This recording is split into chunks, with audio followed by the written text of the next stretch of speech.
Jai Hind guys and welcome to my YouTube channel Rakesh Negi GS Guru, the ultimate channel for GS and current analysis for UPSC civil services, PCS, CAPF, CDS and various other exams। स्वागत है आपका मेरे YouTube channel Rakesh Negi GS गुरु में। तो आज का जो मेरा मुद्दा है वो है रेजोल्यूशन नंबर 2593 2593 का जो रेजोल्यूशन है तालिबान में प्रस्तुत किया गया है UNSC United nation security council के अंदर। बहुत ज्यादा इंपॉर्टेंट मुद्दा है।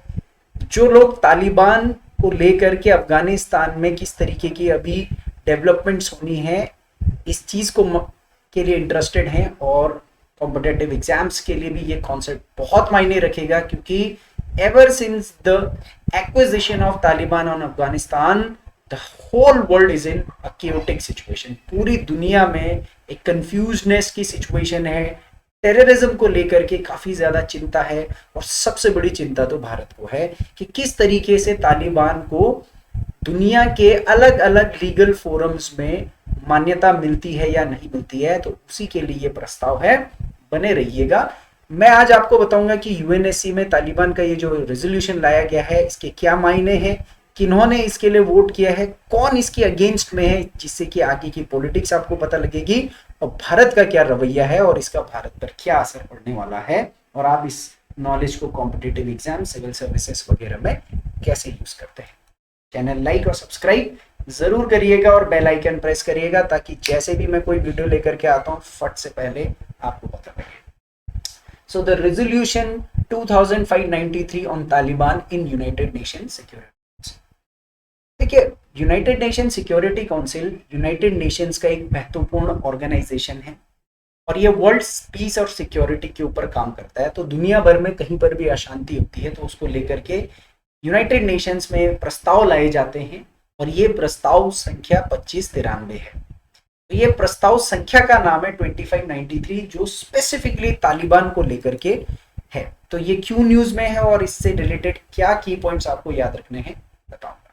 सो द इंडिया लेड, ध्यान दीजिएगा, India lead United nation security council adopted a resolution on 2593 on Taliban, यानी कि यूएनएससी में इंडिया के समर्थन से एक प्रस्ताव लाया गया है और उस प्रस्ताव को बकायदा पारित भी किया गया है। एक रेजोल्यूशन लाया गया है तालिबान के ऊपर जिसका नाम है 2593। ये जो प्रस्ताव है इसको इंट्रोड्यूस किसने किया है? फ्रांस, यूनाइटेड किंगडम और यूएसए। और उसके साथ साथ यूनाइटेड नेशंस के 15 में से 13 मेंबर्स ने इसको सपोर्ट किया है, इसके फेवर में वोट किया है। इसमें इंडिया भी इसके फेवर में है सिवाय दो, और आप वो समझ सकते हैं कौन दो खुरापात होंगे। अरे भाई, कौन सपोर्ट करेगा तालिबानियों को? एक रशिया और दूसरा चाइना। रशिया और चाइना ने इस प्रपोजल को सपोर्ट नहीं किया है। अब क्यों नहीं किया है, क्यों उन्होंने वोटिंग नहीं किया है इनके समर्थन में, देखते हैं। 13 में से जो मेंबर्स थे, 13 मेंबर्स 15 में से, उन्होंने तो वोट किया है। 2 मेंबर्स जो कि वीटो पावर धारण करने वाले मेंबर्स हैं, रशिया और चाइना, वो इस वोटिंग से एब्सटेन थे, अनुपस्थित थे। अब सर यूएनएससी में तो अब बड़ा तगड़ा खेल है। तो यूनाइटेड नेशंस ऑन तालिबान क्या मुद्दा देखना है, तो इस रेजोल्यूशन के बारे में कुछ इंपॉर्टेंट बातें देखेंगे कि ये रेजोल्यूशन क्या है और इसके कुछ इंपॉर्टेंट पॉइंट्स क्या है। रशिया और चाइना क्यों एब्सेंट है, उन्होंने क्या तर्क दिया है? ऐसा नहीं है कि आए नहीं और चुपचाप बैठ गए, ना जी हम तो आ ही नहीं रहे जी, हम यूएनएससी में। अरे भाई, आप परमानेंट मेंबर हो, आपके पास वीटो पावर है दोनों देशों के पास, तो आप काहे नहीं आ रहे हो? तो ये अपना तर्क बताएंगे, आप भी देखिएगा कि इनका तर्क सही है या वितर्क है। इस पर भारत को क्या चिंता जतानी चाहिए और इंडिया के तालिबान के डेवलपमेंट को लेकर के क्या रीसेंट स्टेप्स इंडिया ने अपनाए हैं, ये बहुत इंपॉर्टेंट है। क्या तालिबान से हम लोगों ने बात करी? बताओ, ऑफिशियल बात करी है तो कहाँ करी, आगे हम क्या करने वाले हैं सब बताऊंगा मैं, बने रहिएगा। और Afghanistan representation in multilateral organisation.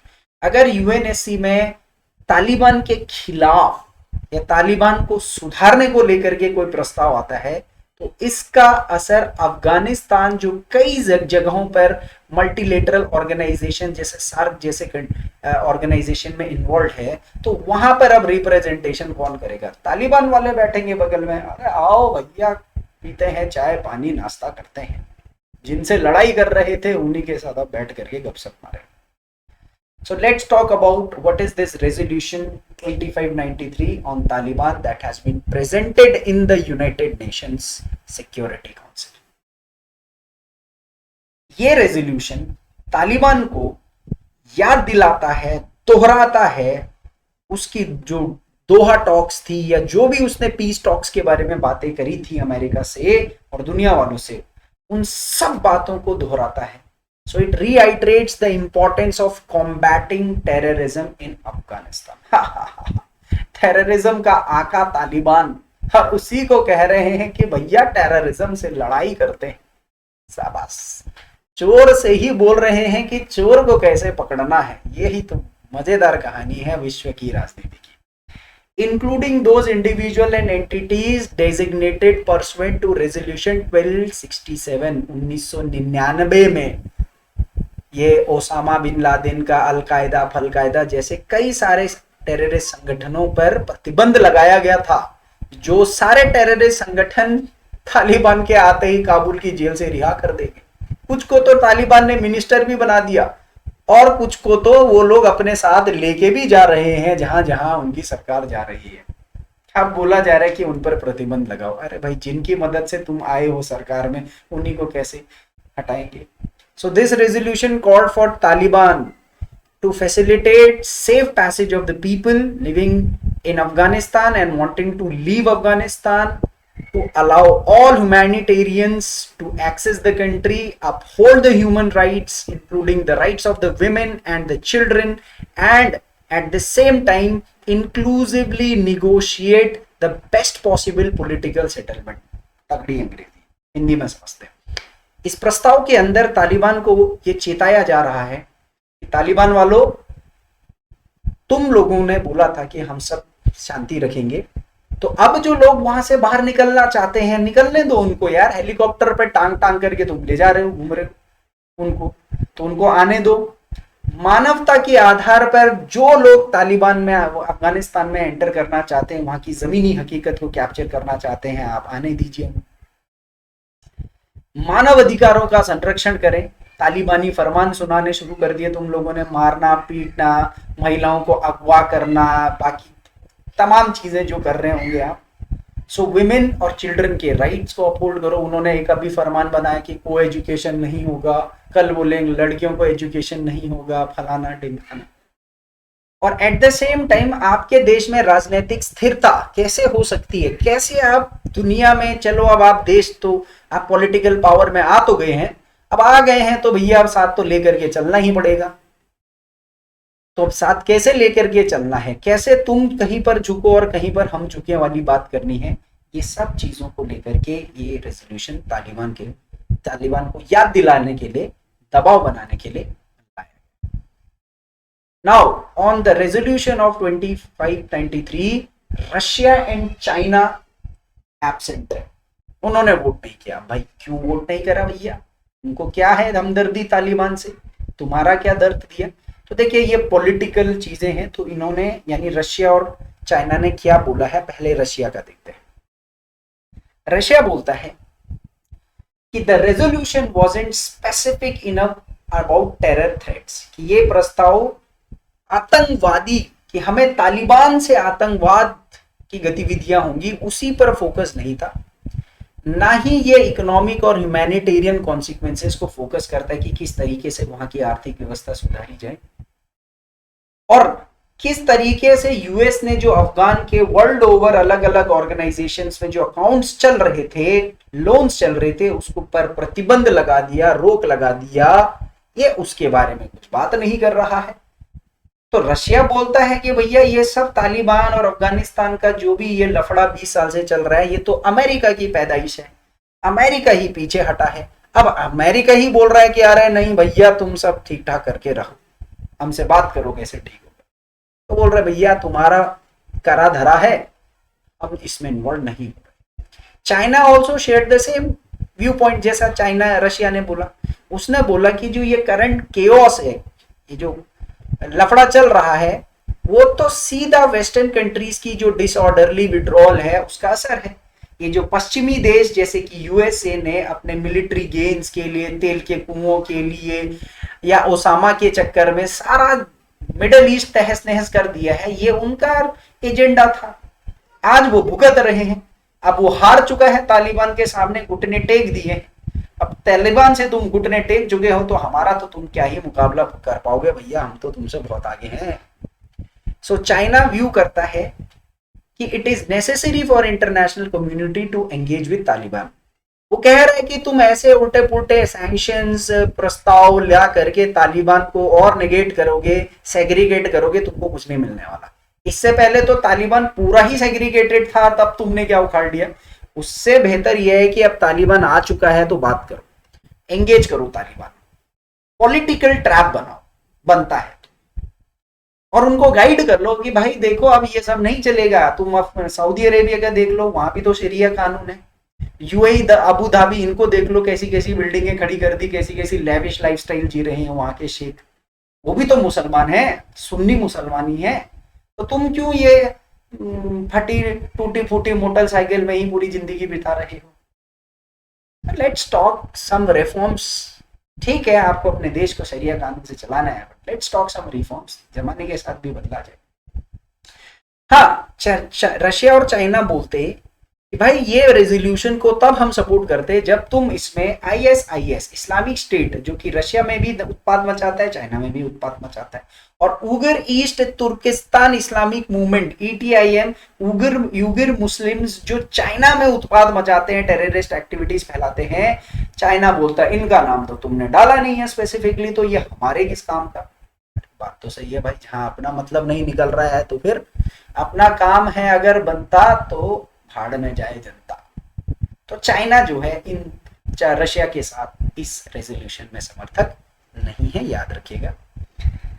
Bharat ने हाल ही में जब से काबुल पर कब्जा पाया है, क्या क्या तालिबान के साथ डेवलपमेंट्स करी, क्या हम तालिबान की सरकार को मान्यता देने वाले हैं और उनके साथ बातचीत करेंगे या नहीं करेंगे, क्या पॉलिटिकल डिप्लोमेटिक टॉक्स करेंगे, देखते हैं। अपने रविशंकर जी, अजीत डोभाल जी और मोदी जी है ना, हमारे देश के 3 फॉरेन अफेयर्स के मामलों के चीता माने जाते हैं। देखते हैं, चीता भी है पीता, तो देखते हैं ये लोग क्या कर रहे हैं। सबसे पहले तो जैसे ही हमको लगा कि यार काबुल पर अब तालिबान आ गया है, तो ठीक है, वो तो दुनिया भर के सभी टेररिस्ट ऑर्गेनाइजेशंस का सरगना है और अब तो लीगल सरगना बन गया है। तो इंडिया ने एक हाई लेवल ग्रुप बनाया, इसको जरूर याद रखिएगा। India composed a high level group known as EAM, External Affairs Minister, NSA, National Security Advisor, इन सबको मिलाकर के एक ग्रुप बनाया और बोला कि भैया क्या कर सकते हैं, फटाफट फटाफट how can we counter the Taliban. ध्यान दो, क्योंकि ये लोग वो जैश ए मोहम्मद है, लश्कर ए तैयबा है, तहरीक ए तालिबान है, ऐसे तमाम तरीके के कश्मीर के जो सेपरेटिस्ट ग्रुप्स हैं, उन सब के अंदर एक जोश पैदा कर दिया है इस चीज ने कि भैया तालिबान ने अमेरिका को हरा दिया तो अब हम तो इंडिया की पूंजी बजा ही देंगे। ऐसा इनके मन में चल रहा है, सपने बात जो भी है। तो अब इनको कैसे काउंटर करना है, तो ये जो ग्रुप होगा ये यह ध्यान देगा कि किस तरीके से हम लोग जो स्ट्रैंडर्ड इंडियंस है, जो प्रभावित इंडियंस है, जो इंडियंस तालिबान अफगानिस्तान में रह रहे हैं, उन पे कोई दिक्कत ना आए, उनको किस तरीके से भारत में लाया। अरे कुछ दिन पहले एरोप्लेन में तो भारतीय तो क्या, अरे कुछ अफगानी पॉलिटिशियंस, एमपी, एमएलए, कुछ वहां के रसूखदार मुस्लिम्स भी सबको यहाँ पे शरण दे दी गई है। राजनीति है भैया, बाप बड़ा ना भैया, सबसे बड़ा पता नहीं क्या हुआ। So assuring that territory of Afghanistan is not used in any manner for the terrorism against India। और इसके साथ साथ हमको ये भी ध्यान में रखना है और तालिबान को भी बताना है कि भैया अगर तुम्हारी धरती भारत के खिलाफ आतंकवाद को बढ़ावा देने के लिए इन्वॉल्व होती है तो फिर नुकसान तो झेलना पड़ेगा। आप देखते हैं क्या नुकसान झेलती है, क्योंकि अब जो टेररिस्ट ऑर्गेनाइजेशन पीओके में ट्रेंड होते थे, अब सीधा अफगानिस्तान में खुले में ट्रेनिंग करेंगे, क्या दिक्कत है, लीगल ट्रेनिंग करेंगे भैया। हालांकि तालिबान ने बोला कि यार इंडिया ने अपना सारे प्रोजेक्ट रोक दिए, लोगों को इवैक्यूएट कर दिया, खुद भी नेगेटिव स्टैंड है तालिबान के प्रति, तो तालिबान ने बोला यार ये पैंतरा फिलहाल नेगेटिव पड़ सकता है। तो राजनीतिक तरीके से भारत वालों से बात करते हैं ना, तो तालिबान वालों ने खुद पहल करी और कतर देश एक गल्फ कंट्री है, वहां जो भारतीय एम्बेसडर था, इंडियन एम्बेसडर, उनसे मीटिंग करी। तालिबान के पॉलिटिकल ऑफिस में, head of the Taliban political office जो है, उनसे भारत के एम्बेसडर्स की मीटिंग हुई आगे के डेवलपमेंट्स की, जिसका डिस्क्लोजर बहुत जल्द हो जाएगा। और पहली बारी भारत ने भी माना है, the Indian government accepted that yes we met Taliban officially to discuss the future developments and to you know bring out all the Indian interests safely. तो हमको तो करना पड़ेगा भाई, देखो झुकना तो पड़ेगा, जरूरत के टाइम पर तो गधे को भी बाप बनाना पड़ता है, ये तो तालिबान है। तो भैया इनके पास हमारे लोग फंसे हुए हैं, हमारा पैसा फंसा हुआ है, हमने $2.3 बिलियन लगाया वहां पर, कितनी सारी बिल्डिंग्स बनाई, हाईवेज बना रहे हैं, डैम्स बना रहे हैं। तो तालिबान तो बोल रहा है कि सब काम चालू करो, हम तुम्हारे इंजीनियर्स को, लोगों को, सबको सिक्योरिटी देंगे। तालिबान वाले बोल रहे हैं सिक्योरिटी किससे देंगे? तालिबानियों से। बात तो सही है यार, इनकी बात में दम हो सकता है। ये क्या बोल रहे हैं, तुमको सुरक्षा देंगे, किससे? तालिबानियों से नहीं, वहां पर और भी कुछ टेररिस्ट ऑर्गेनाइजेशंस हैं जो इन्हीं के साथ में मिलकर काम करते हैं, तो उनसे। So the Taliban leader assured all issues would positively be addressed। तो देखिए तालिबान कुछ मामलों में पॉजिटिव है, लेकिन कभी कभी न्यूज आप पढ़ते होंगे ना कि तालिबान ने बोला है कि कश्मीर में जो मुसलमानों के साथ अत्याचार होता है, हम भी मुसलमानों की पैरवी करते हैं, हम उसका समर्थन करते हैं, उनका सपोर्ट करते हैं। कभी तालिबान का स्टैंड आता है कि Kashmir is an internal matter of Indian Pakistan and we are not going to involve here. अब ये बेवकूफ बना कौन रहा है आप लोगों को? ये बेवकूफ कौन बना रहा है? या तो तालिबान बना रहा है या फिर ये मीडिया वाले आपका बेवकूफ बना रहे हैं। छोड़ना खैर अभी फिलहाल नहीं। सबसे बड़ी चीज यह है कि तालिबान पर अब अफगानिस्तान पर तालिबान का लीगल राइट आ चुका है। तो जहां जहां पर भी अफगानिस्तान पॉलिटिकली इन्वॉल्व था, पॉजिटिव डेमोक्रेटिक वे में, जिन ग्रुप्स में शामिल था, अब उन ग्रुप्स में मीटिंग्स में क्या होगा, what will be Afghanistan's representation in multilateral organisations. SAARC के बारे में आपने सुना होगा, South Asian association of regional cooperation, जिसके अंदर 8 देश हैं, अफगानिस्तान, बांग्लादेश, भूटान, इंडिया, मालदीव, नेपाल, पाकिस्तान, श्रीलंका। हर साल इन सार्क देशों की आपस में बातचीत होती है कि कैसे हम आपस में regional cooperation, economic development, political stability and counter terrorism जैसी एक्टिविटीज को अंजाम दें, है ना, मिल बांट करके अपनी समस्याओं को निपटारा करते हैं। अब क्योंकि तालिबान के अंडर में अफगानिस्तान चलेगा, तो क्वेश्चन ये है कि सार्क में अफगानिस्तान की सदस्यता का क्या होगा? हम उसको खारिज कर देंगे या तालिबान को इन्वॉल्व करके बातचीत करेंगे? प्रश्न चिन्ह है, आगे देखेंगे इसके ऊपर जैसे जैसे तालिबान की सरकारें आगे चलेंगी। Conventionally countries do not lose membership because of the internal political conflicts। ये अफगानिस्तान का एक इंटरनल मैटर था, वहां डेमोक्रेटिक गवर्नमेंट गई, तालिबान की सरकार आई। इससे अफगानिस्तान की सदस्यता पर डायरेक्ट कोई इंपैक्ट अभी नहीं पड़ने वाला है, बट ठीक है, जो मेंबर कंट्रीज हैं और वो क्या डिसीजन लेते हैं ये तो आने वाले टाइम में ही पता लगेगा। एंड इसी तरीके का क्वेश्चन तब भी अराइज हो सकता है कि जो एक Kathmandu based international centre for integrated mountain development council है, जिसमें हिमालयन रीजन के जितने भी कंट्रीज हैं, माउंटेन डेवलपमेंट से रिलेटेड कंट्रीज हैं, वो सब बैठक करते हैं और उसमें अफगानिस्तान भी आता है। अब देखने की बात यह है कि इसमें भी तालिबान वाले जाएंगे मीटिंग में, तो किस तरीके का रिस्पॉन्स मिलता है। और उसके अलावा अफगानिस्तान के जितने देशों के साथ रिलेशनशिप्स थे, अब तालिबान के आने से ये रिलेशनशिप्स किस तरीके से डेवलप होते हैं, आने वाला समय बताएगा। फिलहाल तो यूनाइटेड नेशन सिक्योरिटी काउंसिल में फ्रांस, यूके ने मिल करके और इंडिया के समर्थन से भी इटली, ये सब ने एक रेजोल्यूशन डाला है जिसका नाम है 2593 resolution to reiterate the responsibility of Talibans that Taliban took over few days back, कि भैया उस हिसाब से काम करते तो बढ़िया है, नहीं तो तुम्हारे ऊपर सैंक्शंस तो हम फिर लगाएंगे। ठीक है, so in this video that's all.